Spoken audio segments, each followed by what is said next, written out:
Nataka kusema tena kwamba hizi ni fursa tumezipata. Tuache kuishi kwenye Ramadhani kwa mazoea, kwamba mwezi wa Ramadhani ni mwezi wa kunywa uji wa baada na tambi na vibibi. Tubadilisha vyakula, kuna vyakula hivyo ndio vyakula vya Ramadhani. Ikiingia Ramadhani basi lazima tupate harufu ya pilipili manga, ndio Ramadhani bwana. Yani tuna sura fulani juu ya Ramadhani ya kijinga kabisa ambayo haina mantiki yoyote. Badala ya kufanya yale tuliyotakiwa kuyafanya, ni msimu huu, msimu kama ni biashara basi soko ndio limefika kwenye kilele, watu wanauza kwa faida, wenzako wanauza, waleta bidhaa wanauza kwa faida, wewe umelala wasubiri gulio lishaisha ndio utafute bidhaa. Sasa tuko kwenye gulio hili na soko kubwa limefunguliwa, ya baghi alkhair aqbal, malaika wanakupigia kelele, ewe unatafuta khairi njoo. Wewe ndio kwanza uko barabarani, ndio kwanza wakoroma, ndio kwanza waminyana watu kwenye maskani mabishana tu na mambo yasiyokuwa na maana. Sasa kama yalikupitikia hayo na mambo mazuri mazuri yakakukosa, ukawa wewe ibada yako ndio ile ile ya siku zote, wala hakuna mabadiliko yoyote katika mwezi wa Ramadhani, haya kumi la mwisho limekuja, jaa al-ashr al-akhir, watakiwa ubadilike, uitumie fursa hii vizuri kwa ibada.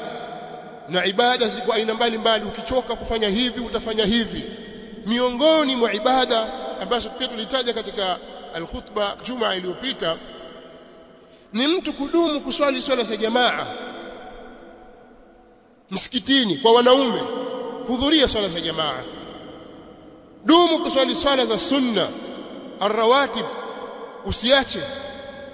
Jitahidi uswali swala ya tarawih kwa jamaa, kwa sababu fadhila za kuswali swala ya tarawih kwa jamaa, Mtume صلى الله عليه وسلم anatuambia, man qama ma'a al-imami hatta yansarif kutiba lahu qiyamu layla, atakayesimama pamoja na imamu mpaka imamu akamaliza swala, anaandikiwa kuwa yeye amesimama usiku kucha, usiku wote. Lakini ukiswali nyumbani kwako peke yako huko hutapata, labda usimame usiku kucha kweli. Lakini umesimama na imamu pengine katika mwanzo wa usiku au katikati ya usiku, basi unaandikiwa kwamba wewe umeswali usiku wote. Jambo hilo litumie vizuri, usiache kuswali swala za sunna kama hizo, swala ya tarawih, qiyam. Kadhalika kukithirisha kuisoma Qur'an, kadhalika kukithirisha sadaqa. Toa sadaqa, si lazima uwe tajiri, uwe na pesa nyingi, pengine ukaondoka hapa duniani huna hizo pesa nyingi. Je, hutatoa sadaka?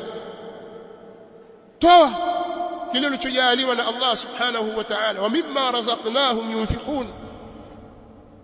Kwa hiyo toa, na bora ya sadaka, sadaka ilikuwa bora na khairi ni ile inatokana na ufakiri na uchache. Wewe mwenyewe unahitaji pale, lakini ukamega pale, kuna wewe nimsaidie na huyu. Sasa ndio wakati wake huu wa kutoa na kujitolea katika mambo ya khairat. Tuzinduke ndugu zangu katika imani, siku zimekwisha na umri nao waisha.